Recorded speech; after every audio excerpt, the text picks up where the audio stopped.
Hello दोस्तों, इति और मिष्टी की कहानी में आप सभी का स्वागत है।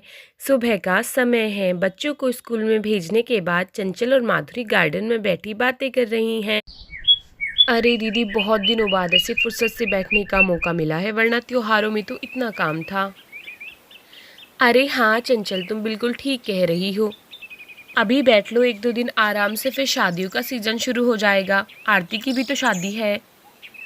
हाँ दीदी, हमें आरती की शादी में भी जाना है, मैं तो भूल ही गई थी। चलो, बहुत मज़ा आएगा शादी में तो। खाना पीना, नए नए कपड़े पहनना, नाचना, कितना मज़ा आएगा।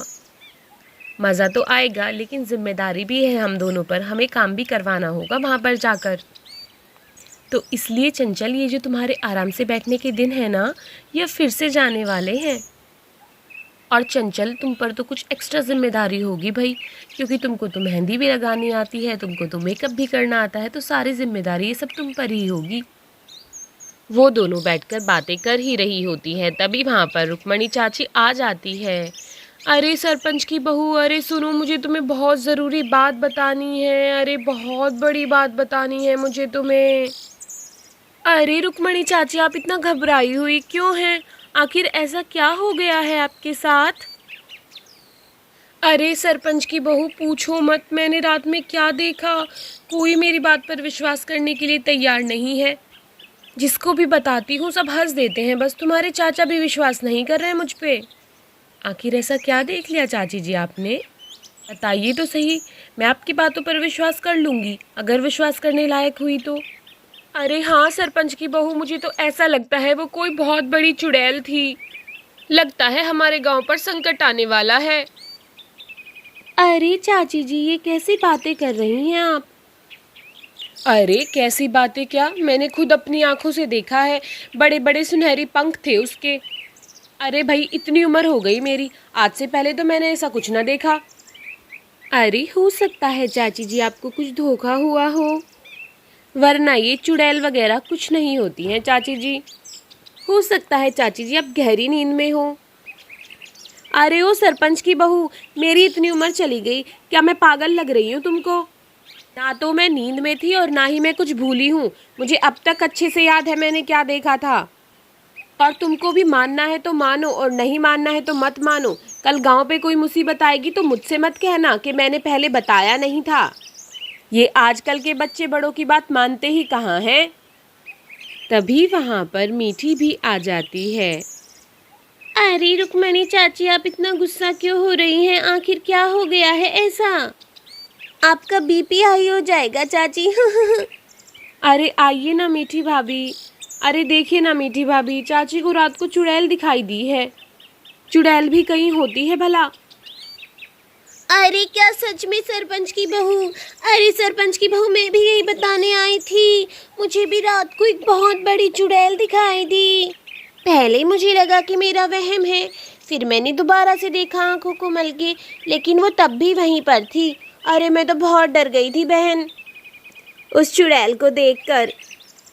अरे आप भी कैसी बातें कर रही हो मीठी बहन, आप भी बिल्कुल चाची वाली बातें कर रही हो। चुड़ैल भी भला कहीं होती है आज के ज़माने में? अरे सरपंच की बहू, मुझे ये समझ में नहीं आ रहा, आंखों देखा भी कहीं झूठ हो सकता है भला? मैंने देखा था तो देखा था भाई, ना आंखों देखा मैं ना झुटलाऊंगी। तभी माधुरी अपने मन में सोचती है, अरे ये नहीं हो सकता, क्या वो सच में आ गई? मैं चंचल को इन सब से कैसे दूर रखूंगी? अरे सरपंच की बहू, तुम क्या मन ही मन में बड़बड़ा रही हो? अरे भाई, हमने कुछ देखा है तो तुमसे बताने आई हैं। अब सरपंच भैया को बताना तुम्हारी जिम्मेदारी है, तुम्हें उन्हें बताना होगा। क्या पता कोई बड़ी ही मुसीबत हमारे गांव पर आ जाए। हाँ सरपंच की बहू, सरपंच को ज़रूर बता देना ये बातें। तुम विश्वास करो ना करो, लेकिन कुछ तो हुआ ही होगा ना, जब मुझे और मीठी दोनों को दिखाई दिया है। अरे रुक्मणी चाची, आप नाराज़ क्यों होती हैं? मैं उनको बता दूंगी। अरे हाँ, बता देना याद से सरपंच की बहू।